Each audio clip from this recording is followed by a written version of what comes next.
አራዳ ክፍለ ከተማ አጠቃላይ በክፍለ ከተማው 16 የሰንበት ገበያ ማዕከላት አሉ። ይህ አሁን ያለንበት የ6 ኪሎ የገበያ ማዕከል ነው። ወረዳ 6 አካባቢ የሚገኝ ነው። አሁን እንዳየነው እንደጎበኘነው የሰብል ምርቶች አይተናል። አትክልት ፍራፍሬ አይተናል።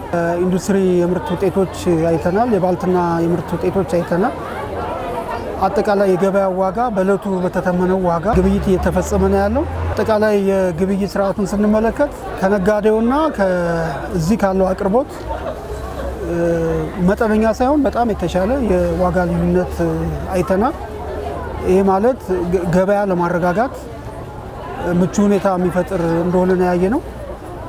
ነጋዴዎቹም የተጠቃሚውም እንደነገሩን ምሳሌ የሽንኩርት ዋጋ ገበያ ላይ 65 ብር ይሸጣል፣ እዚህ 45 ብር 40 ብር ይሸጣል።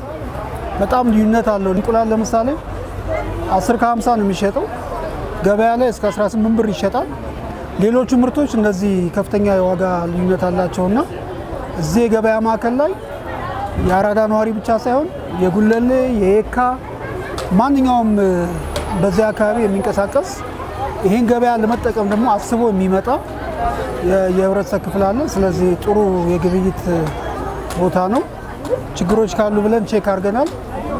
ነጋዴዎቹም ማህበረሰቡም ያጋጠማቸው ችግር ብዙም አላነሱም። ስለዚህ ጥሩ እንቅስቃሴ ነው። እንደ አስተዳደር ምንድነው የምናደርገው? ይህን ነገር የበለጠ እያጠናከርን የበለጠ ምርት የሚቀርብበት ሁኔታ መፍጠር። ለምሳሌ ከነጋዴው ጋር ያለውን ዋጋ እዚህ ከሚገበዩበት ዋጋ እያነጻጸሩ ይነግሩናልና ከፍተኛ ለውጥ ነው ያለው፣ እያደገ ነው ያለው። ለምሳሌ አራዳ ላይ ከዚህ በፊት 12 ማዕከላት ነበሩ፣ አሁን ወደ 16 አድጓል። የበለጠ እያሰፋን እንሄዳለን። ምቹ ሁኔታ እየፈጠርን እየፈለግን ከዚህ የበለጠ እያሰፋን እንሄዳለን። ስለዚህ ተጠቃሚውና አምራቹን ያገናኘ የሰንበት ገበያ ነውና መጪው ደግሞ በዓላት አለ። በሙስሊሙ ማህበረሰብ ዘንድ በክርስትና እምነት ተከታዮች ዘንድ ከፊታችን የሚከበሩ በዓላቶች አሉ።